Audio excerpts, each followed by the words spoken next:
এ পৃথিবীর মুসলমান, আল্লাহর রাসূলের হাদিস শুনে যাও। রাসূল আকরাম সাল্লাল্লাহু আলাইহি সাল্লাম হাদিস বর্ণনা করলেন, হে আমার সাহাবীরা, পৃথিবীতে বহু বেঈমান কাফেরের দল দেখতে পাবে, কিন্তু এমন একটা কিয়ামতের পূর্বে খোরাসান থেকে দল বের হবে। খোরাসান শব্দের অর্থ পাহাড় পর্বত উঁচু নিচু জায়গা থেকে এমন একটা যোদ্ধা বের হবে যাদের সামনে পৃথিবীর আর কোনো শক্তি দাঁড়াতে পারবে না। তারা গিয়ে আল আকসায় ঝান্ডা গাড়বে আর পৃথিবীতে ইসলামের ডাঙ্কা গেড়ে দিবে। জোরে বলুন সুবহানাল্লাহ। আমার মুসলমান ভাই, সেই দিন আর বেশি দেরি নেই, কিন্তু অবাক লাগবে। মুসান্নাব ইবনে আবু শাইবা 40 নম্বর হাদিস, আপনার চোখ দিয়ে পানি আসবে। আল্লাহর হাবিব বললেন, হে আমার সাহাবীরা শোনো, কিয়ামতের পূর্বে পৃথিবীর যত মসজিদ আছে মুসল্লিতে ভরে যাবে। জোরে বলুন সুবহানাল্লাহ। আল্লাহর নবী সাহাবীরাও আপনাদের মতো সুবহানাল্লাহ বলে উঠলেন। নবীজি যখন হাদিস বর্ণনা করলেন, এরপরে দ্বিতীয় শব্দ ব্যবহার করলেন, তখন সাহাবীদের চোখে পানি এসেছে। আল্লাহর নবী বললেন, হে আমার সাহাবীরা শোনো, তোমরা তো সুবহানাল্লাহ বললে, আমার দ্বিতীয় হাদিসের লফজটা শুনে নাও। ইয়া রাসূলুল্লাহ, কি? মুসান্নাব ইবনে আবু শাইবা এই হাদিস বর্ণনা হয়েছে 40 নম্বর হাদিস। নবীজি বললেন, শুনে নাও দ্বিতীয় শব্দটা। মসজিদ তো ভর্তি হয়ে যাবে, সেই মুসল্লিরা এমন একটা মুসল্লি থাকবে, তারা সুদ খাবে আর বড় বড় অট্টালিকা বাড়ি বানাবে, বড় বড় শপিং মল বানাবে। সেই যুগে আর ইমানদার খুঁজে পাওয়া যাবে না। চোখের পানি ফেলান, সময় আছে, পরিবর্তন নিয়ে আসুন নিজের মধ্যে। আজকে মুসলমানের কাছে দ্বীনি ইলম না থাকার কারণে বেঈমান কাফের আপনার মাথার উপরে চেপে বসেছে। আপনি জানেন ফিলিস্তিন আর গাজা এই নিরীহ শিশুগুলো মরার পেছনে পৃথিবীর 48টা মুসলিম রাষ্ট্রের হাত আছে, পৃথিবীর ভারতের মুসলমানদের হাত আছে, পাকিস্তানের মুসলমানদের হাত আছে, আপনার বাংলাদেশের মুসলমানদের হাত আছে। যদি বলেন কি করে হুজুর বুঝান, পৃথিবীর শ্রেষ্ঠ মুফতি বর্তমান যুগে আল্লামা তাকি উসমানী পাকিস্তানের, তিনি ফতোয়া দিয়েছেন, इस हालत में मैं पहुंचा हूं कि दुनिया के मुसलमान इस वक्त ये हालत है कि तुम्हारे लिए इजराइल का कोई भी प्रोडक्ट पीना और यूज करना हराम। বড় কষ্ট লাগে। একটা 2 লিটার থামস আপ আপনার মার্কেটে যাবে 100 টাকা দাম, ঠিক বললাম না ভুল বললাম? যখনই আপনি 2 লিটার থামস আপ কিনবেন, ওই 100 টাকা থেকে 40 টাকা ইসরায়েলের পকেটে যাবে। ভারতের 20 কোটি মুসলমান যদি প্রত্যেকদিন 2 লিটার থামস আপ কিনে, জেনে রেখে দিবেন এই 40 কোটি মুসলমানের মধ্যে ভারতে 20 কোটি মুসলমান যদি প্রত্যেকদিন 2 লিটার থামস আপ কিনে, 4 20 80, প্রত্যেকদিন 8 কোটি টাকা ইসরায়েলের পকেটে যাচ্ছে। আপনি যুদ্ধই অস্ত্র কেনার জন্য হেল্প করছেন। আমি বলে যাব এই ফুরফুরার মাটিতে, ভগবতীপুরের চণ্ডীতলা থানার মাটিতে যতগুলো ভাই বসেছেন, ইস্তেগফার করুন। কাল থেকে ইসরায়েলের মালকে ছুঁড়ে ফেলাবো। সকলে জোরে বলুন ইনশাআল্লাহ। যদি একটু মহাব্বত করেন ওই শিশুগুলোর দিকে। 35,000 শিশুকে হত্যা করেছে ইসরায়েল। আপনি ভেবে দেখেছেন? আজকে আপনি দাঁড়িয়ে কুরবানি দিয়েছেন, আপনার বাচ্চার জন্য জামা কিনেছেন। ঈদেতে পৃথিবীর মুসলমান ঈদ উপলক্ষে ঈদের 10 দিন আগে জামা কেনার জন্য ব্যস্ত। এই পোশাকটা আমার ছেলের জন্য ভালো লাগবে না, এই পোশাকটা আমার মেয়েকে ভালো লাগবে না, আরো একটা ভালো দোকানে যাই, আরো একটু দামি নেব। আপনি খুঁজছেন দামি দামি জামা। আর ইসরায়েল, ফিলিস্তিন আর গাজার নিরীহ বাপরা তাদের শিশুদের জন্য খুঁজে বেড়াচ্ছে এক টুকরো কাফন পেলে তাকে দাফন করব লেপ দিয়ে। আর তাদের চোখের পানি গোটা পৃথিবীতে গুনছে, অথচ পৃথিবীর মুসলমান নীরব হয়ে বসে আছে। আপনার জানা আছে পৃথিবীতে 48টা মুসলিম রাষ্ট্র, তার মধ্যে 10টা এমন রাষ্ট্র আছে যারা সরাসরি তাদের এতটাই সামরিক ক্ষমতা আছে, আমেরিকার সঙ্গে যুদ্ধ করার ক্ষমতা রাখে। তার মধ্যে 1 নম্বর মালয়েশিয়া, 2 নম্বর ইন্দোনেশিয়া, 3 নম্বর ইরান, 4 নম্বর আপনার লেবানন, 5 নম্বর সৌদি আরব, 6 নম্বর তুরস্ক। এদের কাছে পরমাণু শক্তি আছে, এরা সরাসরি আমেরিকার সঙ্গে যুদ্ধ করতে পারে। এদের কাছে হাতের ধুলোর মতো উড়ে যাবে ইসরায়েল। মাত্র 60 লাখ ইহুদি আছে, আর পৃথিবীতে 250 কোটি মুসলমান। পিঁপড়ের মতো মারা হবে। খালি তারা নিজেদের মালের তারা, ব্রেনের তারা, বুদ্ধির তারা, বিবেকের তারা মুসলমানকে পদস্থ করে তাদের মাথার উপরে চেপে বসে গেছে। তা না হলে একদিকে ইসরায়েলে গাজার আর ফিলিস্তিনের শিশুরা মারা যাচ্ছে, একদিকে তাদের কাছে খাবার নেই, আর আরবের বাদশা সালমান প্রিন্স এই হারামের আওলাদ সাকিরার মতো একটা বেশ্যাকে ডান্স করনে वालीকে নিয়ে এসে 25 কোটি টাকা দিয়ে ডান্স করাচ্ছে, আর এইদিকে গাজা ফিলিস্তিনের শিশুদের কাছে খাবার নেই। রমজান মাসে গোটা গোটা খাসিকে তারা নিয়ে ইফতারি করতে বসেছে, এক টুকরো খেয়েছে, বাকিটা ডাস্টবিনে গেছে। আর গাজা আর ইসরায়েলের শিশুরা, গাজা আর ফিলিস্তিনের শিশুরা তাদের ডিব্বা নিয়ে ইসরায়েলে দাঁড়িয়েছে, তাদের দিকে তাকিয়ে দেখুন। মাওলানা তাকি, আল্লামা তাকি উসমানী বলেছেন, अगर दुनिया के मुसलमान ये सोच रहे हो कि ये लड़ाई गाजा और फिलिस्तीन तक रहेगी, ये तुम्हारा गलत फहमी है। पूरे दुनिया में इसका चिंगारी फैलेगी, क्योंकि रसूल के हदीस है, अल्लाह नबीर हदीस গোটা পৃথিবীতে এমন একটা চিঙ্গারি ফেলাবে, তৃতীয় বিশ্বযুদ্ধ। এটা বাবা ভাঙ্গার নয়, এটা বৈজ্ঞানিকের নয়, আমার রাসূলের ইশারা। এমন একটা পৃথিবীতে মহাযুদ্ধ ঘটবে, সেই যুদ্ধটা গাজাকে নিয়ে নয়, ফিলিস্তিনকে নিয়ে নয়, আল আকসাকে নিয়ে নয়, কাবাকে নিয়ে নয়, মক্কা মদিনা নিয়ে নয়। যুদ্ধটা শুরু হবে, রাসূলের হাদিসে আছে, ফোরাত নদী শুকিয়ে গিয়ে একটা সোনার পাহাড় বের হবে, গোটা পৃথিবী যুদ্ধে লেপ্টে যাবে, আর সেই যুদ্ধটা হবে পরমাণু যুদ্ধ। আল্লাহর কসম, রেডি হয়ে যান, ইমাম মেহেদীর আসার সময় হয়েছে। যেদিনে আত্মপ্রকাশ পাবে, সেদিনে পৃথিবীতে ইসলামের ডঙ্কা বেজে যাবে। জোরে বলুন সুবহানাল্লাহ। আমার মুসলমান ভাই, আপনি আপনার ঈমানটাকে মজবুত করুন। আপনাকে কেউ ভয় খাওয়াচ্ছে, তোমাকে মেরে দেবো, তোমাকে বার করে দেবো, আল্লাহর কসম করে বলছি, পৃথিবীর মানুষ আজকে গোটা পৃথিবী তাকিয়ে দেখেছে। যারা বলেছিল अगर हम जीतेंगे तो हिंदुस्तान से मुसलमान को भगा देंगे, अल्लाह ने तुम्हारे साथ ऐसा बर्ताव किया, हमारे अल्लाह ने दिखा दिया। व तु इज्जु मन तशा व तु दिल्लु मन तशा, इज्जत और जिल्लत का मालिक तो हम अल्लाह है, और तुम्हें हराया, ऐसे हालत कर दी, और तुम मुंह दिखाने के लायक भी नहीं रहे, और तुम हमें भगाओगे। मुसलमान जरा মনে করছেন কোরআন মিটে যাবে, ইসলাম মিটে যাবে, মুসলমান মিটে যাবে, তাদের গলতফহমি আছে। শুনলেন, আপনারা মনে করেন না যে ফিলিস্তিনে গাজা শিশু মারা গেছে, আমাদের গুলো আমরা বেঁচে থাকবো? গজওয়ায়ে হিন্দ হবে। হিন্দু ভাইদের পণ্ডিতরা ইশারা করেছে সরকারকে, क्योंकि गजवाए हिंद होनी है। अगर तुम लोग को ये मालूम है तो मुसलमान तुम भी रेडी हो जाओ गजवाए हिंद के लिए। और रसूलेर हदीस, প্রায় গজওয়ায়ে হিন্দে 20 কোটি মুসলমানের প্রাণ যাবে, 20 কোটি মুসলমানের প্রাণহানি হবে, তারপরে ইসলামের বিজয় আসবে। আজকে মুসলমান শুনলেন, আল্লাহর নবী সাহাবীরা যুদ্ধে জয়লাভ করেছে, তলোয়ারের তারা নয়, আর গোলা বারুদের তারা নয়, তারা যুদ্ধে যদি জয়লাভ করেছে ঈমানের শক্তির দ্বারা। 313 জন সাহাবী একদিকে, 1000-এর বেশি বেঈমান কাফের একদিকে। আল্লাহ বললেন, হে নবী, তুমি তোমার সাহাবীকে বলো, তাওয়াক্কালতু আলাল্লাহ, আল্লাহর উপরে প্রকৃত বিশ্বাস আনতে আমি আল্লাহই তোমাদের জন্য যথেষ্ট। জোরে বলুন সুবহানাল্লাহ। আল্লাহ নবী সাহাবীরা তাওয়াক্কুল এনেছেন, বিশ্বাস এনেছেন।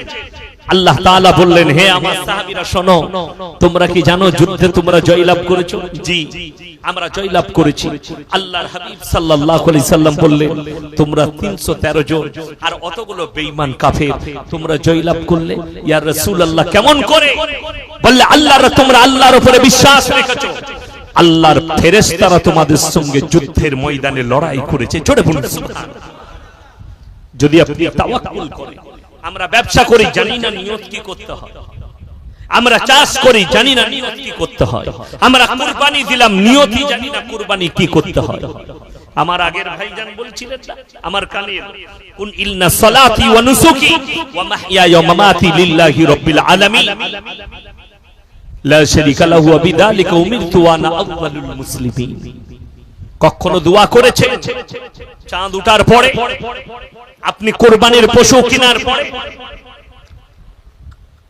আলহামদুলিল্লাহ, কুরবানির পশু যখন কুরবানির নিয়ত করেছেন, দোয়া করেছেন, দোয়া করবেন, আল্লাহ আমার নামাজকে কবুল করে নাও, আমার কুরবানিকে কবুল করে নাও, আমার জীবন আর মৃত্যু সব তোমারই জন্য। পৃথিবীতে এমন কোন ব্যক্তি নেই যে বলতে পারবে আমি আমার ইচ্ছা মতো বেঁচে থাকতে পারি, কেউ বলতে পারবে না।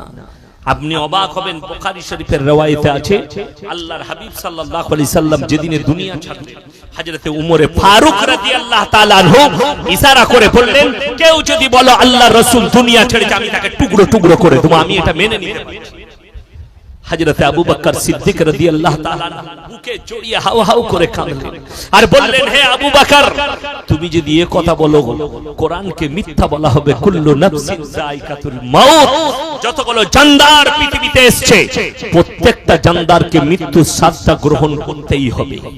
তুমি যদি বলো কোরআনকে মিথ্যা বলা হবে। হযরতে ওমর কেঁদে বললেন, এ আবু বকর, আমার হৃদয় মেনে নিচ্ছে না, আমি বরদাস্ত করতে পারছি না। আপনি ভেবে দেখুন, আপনার মা মারা গেলে আপনি কতটা কষ্ট পান, আপনার সন্তান মারা গেলে আপনি কতটা কষ্ট পান, আপনার বাপ মারা গেলে কতটা কষ্ট পান, আপনার মা মারা গেলে কত কষ্ট পান।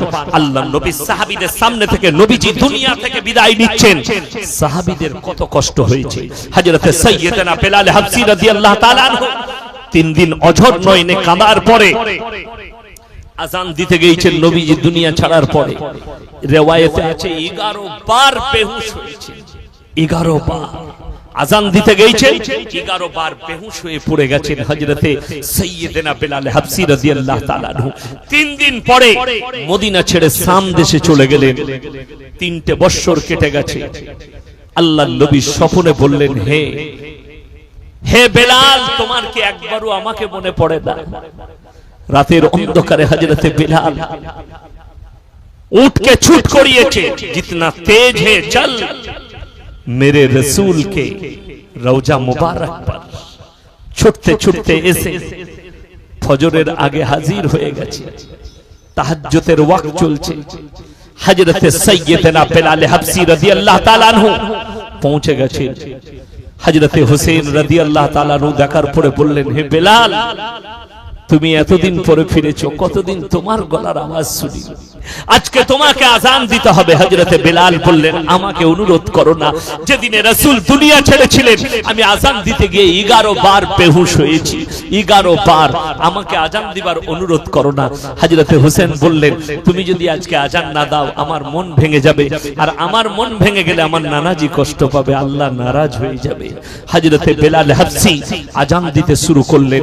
প্রথমেই যখন বলেছেন আল্লাহু আকবার, আল্লাহু আকবার বলে ডাক দিয়েছেন, গোটা মদিনার কোনায় কোনায় কান্নার রোরহাট পড়ে গেছে। আজকে কার আওয়াজ শুনলাম? রওশন দান মানে পর্দা। এরকম পর্দা ছিল খেজুর পাতার রওশন দান, যেটার ভেতরে মেয়েরা পর্দায় থাকতো। এমন রিওয়ায়েতে আছে রওশন দান থেকে অনেক মহিলা বের হয়েছে। আজকে মনে হচ্ছে যেন আল্লাহর রাসূল দুনিয়াতে বেঁচে আছেন আর কাঁদছেন। অনেক সাহাবী ছুটতে লেগেছেন ফজরের সময় উঠে, মনে হচ্ছে বেলালের আওয়াজ শুনেছি, মনে হচ্ছে যেন রাসূল সাল্লাল্লাহু আলাইহি সাল্লাম আজকে দুনিয়াতে আছেন। দ্বিতীয়বার চলে গেল, আশহাদু আল্লা ইলাহা ইল্লাল্লাহ হয়ে গেল। যখনই বলেছেন আশহাদু আন্না মুহাম্মাদার রাসূলুল্লাহ, তখন বেহুশ হয়ে হযরতে বেলাল পড়ে গেলেন। হুঁশ ফিরেছে। হযরতে হোসেন বললেন, হে বেলাল, তুমি যখনই আশহাদু আন্না মুহাম্মাদার রাসূলুল্লাহ বললে তুমি বেহুশ হয়ে পড়ে গেলে। হযরতে বেলাল বললেন, আল্লাহর কসম, আমি যখন আজান দিতাম আমি সেদিনে যখনই বলতাম আশহাদু আন্না মুহাম্মাদার রাসূলুল্লাহ, আমি আমার রাসূলকে সামনে দেখতে পেতাম। আজকে আমি যখন আজান দিয়েছি আশহাদু আন্না মুহাম্মাদার রাসূলুল্লাহ, আমি নবীজির রওজা দেখতে পেরেছি, আমি আর বরদাশত করতে পারিনি। জোরে বলুন সুবহানাল্লাহ। এটা ছিল রাসূলের মহব্বত, আল্লাহর হাবিবের মহব্বত। আপনি মিলিয়ে দেখুন আপনার সঙ্গে রাসূলের মহব্বতটা কত, আল্লাহর হাবিবের মহব্বতটা কত। আল্লাহর কসম, আপনি বেঈমান কাফেরকে মহব্বত করতে লেগেছেন, বেঈমান কাফেরের অনুসারী হয়েছে। জলসায় যাচ্ছি, অবাক হয় কি দেখে জানেন? আমরা বলতে পারি না, আমি তো থাকতে পারি না বলে ফেলি। অনেক যুবক ভাইরা আমার ফটো তুলে আমাদের সঙ্গে হুজুরের সঙ্গে সেলফি লব। যেখানে যাই মানুষ সেলফি নিতে চায়, একটা ফটো লব, সেলফি নিচ্ছে। আমার কিন্তু চুল কেটেছে শুয়োরের মাথার মতো, সেলফি নিচ্ছে, আমার পোশাক পরেছে ফিল্মের নাচনেওয়ালার মতো, পোশাক পরেছে তাদের আখলাক আর চরিত্র তাদের মতো, ভালোবাসে আমাদিকে, হাতে মেয়েদের মতো বালা পড়েছে, কানে বালি পড়েছে। তোমার জানা নাই বুখারী শরীফের হাদিসে আছে যে পুরুষরা কানে বালি পড়বে, হাতে বালা পড়বে, হাতে চেন পড়বে, মেয়েদের মতো নিজেকে সাজাবে, কিয়ামতের দিনে আল্লাহ রাব্বুল আলামিন তাদের দিকে তাকিয়ে দেখবেন না, তাদেরকে একটা ইশারা করা হবে, তোমরা মেয়েদের রূপ ধারণ করে দেখাও, তারা বলবে আমরা অক্ষম, আল্লাহ বলবে এদিকে জাহান্নামে নিক্ষেপ করে দাও, তারা ডাইরেক্ট জাহান্নামে যাবে। আল্লাহ তাআলা ওই নারীদের দিকে তাকাবেন না যারা পুরুষের মতো পোশাক পরে, যারা পুরুষের মতো সাজতে চায়, যারা ববি কাট চুল কাটে, জিন্সের প্যান্ট গেঞ্জি পরে, ওই নারীদিকে বলা হবে তোমরা পুরুষের রূপ ধারণ করে দেখাও, তারা বলবে আমরা অক্ষম, আল্লাহ তাদেরকে জাহান্নামের রাস্তা দেখিয়ে দেবে। আমার মুসলমান ভাই, আপনি এটা মনে করবেন না আমি টুপি লাগালাম, আমি নামাজ পড়লাম, আমি মুসলমান হয়ে গেছি, আমি গরুর মাংস খাই না। মুসলমান হতে গেলে যে শর্তগুলো আছে সেগুলো প্রথম মানতে হবে। এক নম্বর আল্লাহর উপরে বিশ্বাস, দুই নম্বর তিনার পরকালের প্রতি, কিয়ামতের দিন বলে একটা বিচারের দিবস আছে সেটার উপরে বিশ্বাস আনা, ওয়াল ইয়াউমিল আখির আমার পরকালের প্রতি, ওয়াল মালাইকাতি আমার ফেরেশতাদের প্রতি, ওয়াল কিতাবি আমার আসমানি কিতাবের প্রতি, ওয়ান নবিয়িন আর যতগুলো নবী পয়গম্বর পাঠিয়েছি এদের উপরে প্রকৃত বিশ্বাস আনার নাম হচ্ছে ঈমান। সবাই বলুন এই পাঁচটা কথার উপরে আমরা সবাই বিশ্বাস আনবো, জোরে বলুন ইনশাআল্লাহ। আমার মুসলমান ভাই, অনুরোধ করে বলে যাচ্ছি, আপনি মনে করছেন যে আমি আমার জীবনে যা কিছু করছি হুজুর দোয়া করবে ক্ষমা হয়ে যাবে, হুজুরের কি হবে আমি ইয়াসিন নিজেই আমি জানি না, আমার কি হবে? আল্লাহর নবীর হাদিস, আখরি জামানায় এক শ্রেণীর আলেমদের দ্বারা, এক শ্রেণীর হুজুরদের দ্বারাই জাহান্নামকে উদ্বোধন করা হবে। যারা মানুষকে ধোঁকা দেয়, প্রতারণা করে, মানুষের সঙ্গে প্রতারণা করে, এদিকে কিয়ামতের দিনে আটকানো হবে। আজকে কষ্ট কোথায় লাগে?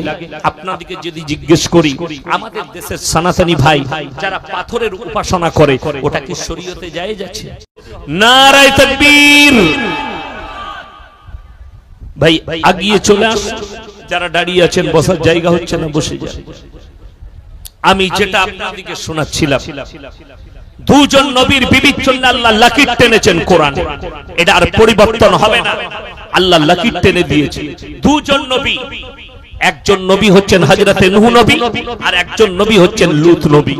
এই দুজনের বিবিকে আমি আল্লাহ জাহান্নামে নিক্ষেপ করব, তারা কখনো বাঁচাতে পারবে না নিজের স্ত্রী। কোরআন কোথায় আছে? খুলুন। ضرب الله مثلا للذين كفروا امرأة نوح وامرأة لوط كانتا تحت عبدين من عبادنا صالحين فخانتاهما فلم يغنيا عنهما من الله شيئا وقيل ادخلا النار مع الداخلين। আমার দুজন উলুল আযম নবী, হাবিব পয়গম্বর নূহ নবী আর লূত নবী দুজনের বিবিকে জাহান্নামে দেব, তারা পয়গম্বর হবার পরও আটকাবার রাস্তা পাবে না। কোরআনে আল্লাহ লাকির টানলেন, হে নবী এই দুজন নবীর বিবিকে আমি আল্লাহ রাব্বুল আলামিন জাহান্নামে দেব, তারা রাস্তা পাবে না আটকাবার। আপনি ভেবে দেখুন, নবীর বিবি যদি সমকামী হওয়ার কারণে জাহান্নামে যায়, আর তুমি সমকামী হওয়ার পরেও হুজুরের দোয়াতে তুমি কি করে জান্নাতে যেতে পারবে? কথাটা বুঝাতে পারলাম না? নবীর বিবি যদি জাহান্নামে যায় পাপ করার কারণে, তুমি হুজুরকে দাওয়াত করে খাইয়ে তুমি পাপ করে কি করে জান্নাতে যাবে? বড় কষ্ট লাগে। আমাদের দেশের রোগ একটাই, যা করবি কর। ডানকুনি টোলেতে 2 বোতল মদ খেয়ে 3 বোতল মদ খেয়ে অ্যাক্সিডেন্ট করেছে বাইক নিয়ে, বলে কোনো চিন্তা নাই, জানাজা হয়ে গেল, সব হয়ে গেল, বলে ইয়াসিন ভাইকে দাওয়াত দাও। আমাকে দাওয়াত দিয়েছেন, ইনশাআল্লাহ সওয়াব হবে। আমি তো দোয়া করে দেখলাম, আল্লাহ তুমি তাকে জান্নাতুল ফিরদাউস দান করো, শহীদের মর্তবা দাও। খেতে বসেছি, দেশি মুরগি দিয়ে ভাত দিয়েছে, পোলাও। ভাই কি করে মরলো? হুজুর ছেলে খুব বদমাশ, মদ খেয়ে গাড়ি চালিয়ে অ্যাক্সিডেন্ট। আমি তোবা তোবা, কাকে জান্নাতে দিলাম? কথাটা বুঝতে পারেন? মদ খেয়ে মারা গেছে, 3 বোতল মদ খেয়ে, মদের ভাটিতে জীবন কাটিয়ে মারা যাওয়ার পরে হুজুরকে দাওয়াত দিয়ে যদি জান্নাতে পাঠাবার ইরাদা আপনার থাকে তাহলে শুনে যান, আমি আমার বাপের ডায়েরি থেকে বলিনি, আমি আমার দলিল দিইনি। রাসূল আকরাম সাল্লাল্লাহু আলাইহি সাল্লাম, বুখারী শরীফের riwayate আছে, আল্লাহর নবীর কাছে খবর এলো, ইয়া রাসূলুল্লাহ, আপনার চাচা যান ইন্তেকাল করবেন, মরণাপন্ন অবস্থায় আছেন, জাকামদানি চলছে। আল্লাহর নবী ছুটলেন, চাচার বাড়িতে ঢুকে বলছেন, চাচা, হাতটা ধরে বলছেন, একবার বলুন লা ইলাহা ইল্লাল্লাহ। সবাই বলুন আমার সঙ্গে, লা ইলাহা ইল্লাল্লাহ মুহাম্মাদুর রাসূলুল্লাহ। বলুন সাল্লাল্লাহু আলাইহি সাল্লাম। হে আমার চাচা, একবার খালি কলমাটা পড়লাম, আমি আল্লাহর কাছে তোমার জন্য কেঁদে কেঁদে ক্ষমা চাইব। নবীজি চাচার মুখ থেকে উত্তর বের হয়েছে, আমি যদি বার্ধক্যে কলমা পড়ি লোকে বলবে মৃত্যু ভয়ে কলমা পড়েছে, আমি কলমা পড়তে পারবো না। সকলে বলুন হিদায়েতের মালিক কে? আরো জোরে বলুন কে? হিদায়েতের মালিক হচ্ছেন আল্লাহ। আল্লাহ আয়াত পাঠিয়ে দিলেন রাসূলের কাছে, ইন্নাকা লা তাহদি মান আহবাবতা ওয়ালাকিন্নাল্লাহা ইয়াহদি মান ইয়াশা। হে আমার নবী, হিদায়েতের দপ্তরটা আমার আল্লাহর হাতে, তুমি যাকে ইচ্ছা করো হিদায়েত দিতে পারো না, আমার ইচ্ছা নেই তোমার চাচা কলমা পড়তে পারবে না। রাসূলের চোখে পানি, চাচা যান দুনিয়া ছেড়ে চলে গেলেন। আল্লাহর হাবিব সাল্লাল্লাহু আলাইহি সাল্লাম আল্লাহর কাছে হাত তুলে বসলেন, কি বলে, ওগো আল্লাহ, তুমি আমাকে যতদিন না নিষেধ করছো, আমি আমার চাচার জন্য কেঁদে কেঁদে ক্ষমা চাইবো। আল্লাহর নবী কাঁদছেন, আল্লাহ তুমি আমার চাচাকে ক্ষমা করে দাও, যে চাচা বলেছে আমি বেঁচে থাকাকালীন তুমি কালমা দাও, তোমার শরীরে কেউ টাচ করতে পারবে না, সাপোর্ট করেছে আমার চাচা, আমি সেই চাচার জন্য হাত তুলেছি, কিন্তু চাচা কলমা পড়ে শুনেলেন। এরপর আমার আল্লাহ রাব্বুল আলামিন জিবরিল আমিনকে পাঠালেন, মা কানা লিন নবী ওয়াল্লাযীনা আমানু আইয়াস্তাগফিরু লিল মুশরিকিন ওয়ালাউ কানু উলি কুরবা।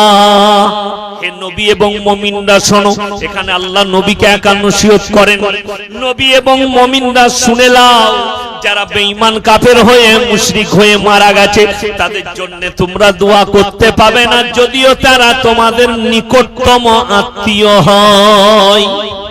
কোরআন আল্লাহ নিষেধ করলেন, তুমি তোমার চাচার জন্য দোয়া চাইতে পাবে না, তোমার নিকটতম আত্মীয় হলেও মদের ভাটিতে জীবন কাটিয়ে মারা যাবে, গাঁজার ভাটিতে জীবন কাটিয়ে মারা যাবে, বেঈমান আর কুফরিতে জীবন কাটিয়ে মারা যাবে, আপনি ইয়াসিনকে দাওয়াত দিয়ে দোয়া করে জান্নাতে পাঠাবেন? আপনার ধৃষ্টতা আপনি ভেবে দেখুন। যদি হুজুরের দোয়ায়, ইয়াসিনের দোয়ায় যদি জান্নাত পাওয়া যেত, পাপ করার পরেও নূহ নবীর বিবি জান্নাতি হতো, লূত নবীর বিবি জান্নাতে যেত। আমার ভাই আল্লাহর হাবিব সাল্লাল্লাহু আলাইহি সাল্লাম দোয়া করে জান্নাতে পাঠিয়ে দিতেন নিজের চাচা। আল্লাহ নিষেধ করে দোয়া করতে পাবে না, নিষেধ। আর আপনি বলছেন সকলের লেগে। আমাদের যুবকরা তো মাঝে মাঝে মসজিদে দোয়া করে, এই আপনারা মুসলমানই ছিলেন না, আমরা মনে করি টুপি লাগালে মুসলমান, গরুর মাংস খেলে মুসলমান, অনেকজন ভাবে। এই যে কুরবানি, আপনারা জানেন কুরবানির মাসলা, কুরবানির গোশত, গরুর গোশত কোন মুসলিম ভাইকে দেয়া যাবে? কথা বলে না, দেয়া যাবে? যারা বলছেন যাবে না, ওই জন্য আপনার আমার পার্থক্য। কুরবানির গোশত সকল জাতিকে দেয়া যাবে, যেই নিবে, যেই নিবে তাকেই দেয়া যাবে, সেটার নাম ইসলাম। কিন্তু আপনাকে লক্ষ্য করতে হবে, আপনি যাকে দিচ্ছেন সে ওই মাংস দিয়ে মদ খাবে না তো। বুঝতে পেরেছেন? আমি একটা জলসায় বলেছি, বাবা কেউ খেতে চাইলে অমুসলিম ভাই তাকে রান্না করে খাওয়া। আমার বাড়িতে বসে এক বাটি খেয়ে চলে যাও, কাঁচা মাংস দিও না। ভারতের পরিস্থিতি খারাপ, আমি আপনাদেরকে ইসলাম বুঝাচ্ছি। একটা একটা করে ব্রেনে ঢুকাবেন, আপনার জীবনটা পরিবর্তন হতে পারে। আজকের এই জলসা থেকেই কষ্টের বিষয় একটাই, আপনি নিজের রবকে চিনলেন না, আপনি মুসলমান চিনলেন না। আপনি খালি ভেবেছেন আমি গরুর মাংস খাই মানে মুসলমান, আপনি ভেবেছেন আমি টুপি লাগাই মানে মুসলমান, আমি হজ করতে যাচ্ছি মানে মুসলমান, আমি উমরা করে এসেছি মানে মুসলমান। উমরা তো শাহরুখ খানও করেছে, কয়েক মাস আগে আবার দেখলাম সে হারামখোর মন্দিরে গিয়ে পুজো দিচ্ছে। ঠিক বললাম না ভুল বললাম? আমির খানকে দেখলাম হজ করে এসেছে, আবার দেখছি মন্দিরে তিলক লাগিয়ে পুজো দিচ্ছে। এদিকে যারা মুসলমান বলবে তার ঈমান চলে যাবে। আমি কিন্তু এদিকে মুসলমান ভাবি না, আর ইসলামী শরীয়তে মুসলমান বলাও যাবে। যদি আপনি বলেন আপনার ঈমানের খতরা আছে, যদি কোনো বাপের বেটা হন চ্যালেঞ্জ নেন, স্টেজে হাদিস নিয়ে আসুন, আমি আপনাদেরকে প্রমাণ দিয়ে দেব, কোরআন দিয়ে প্রমাণ দেব। কানটা টেনে কোরআন খুলে দেখিয়ে দেবো আল্লাহ মাথা টুকাটা শর্ত রাখেনি কোরআন। গরুর মাংস খাওয়াটা শর্ত নেই। এক নম্বর শর্ত হচ্ছে মান আমানা বিল্লাহ, সূরা বাকারা। ওই জন্য কোরআনে বলেছে লাইসাল বিররু আন তুওয়াল্লু বুজুহাকুম কিবালাল মাশরিকি ওয়াল মাগরিব ওয়ালাকিন্নাল বিররা মান আমানা বিল্লাহ। হে নবী বলে দাও, পূব কিংবা পশ্চিম দিকে মাথা ঠোকাটা মেটার নয়। এক নম্বর ঈমান হচ্ছে আল্লাহর উপরে বিশ্বাস, বাকি কারোর প্রতি নয়, এক আল্লাহর প্রতি বিশ্বাস।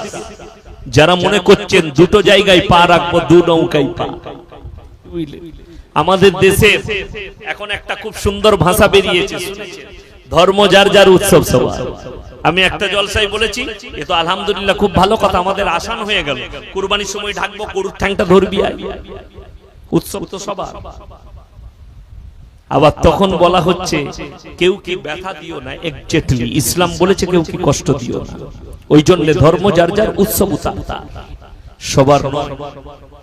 কোরআন যদি শুনতে চান, কোরআনে আছে লা ইলাহা উলাই ওয়া লা ইলাহা উলা, তোমরা দুটো নৌকাতে পারে কোনা। আমাদের দেশের কিছু মুসলমান আছে হারামখোর, ওই দলও আছে এই দলও আছে। মানে মন্দিরেও যাব, পূজো পাঠও করব, ঠাকুরটাও বুয়াবো, আর আল্লাহকে ডাকবো। যেদিকে মালটা ঠিক হবে কিয়ামতের দিনে সেই দিকে ঢুকে পড়বে।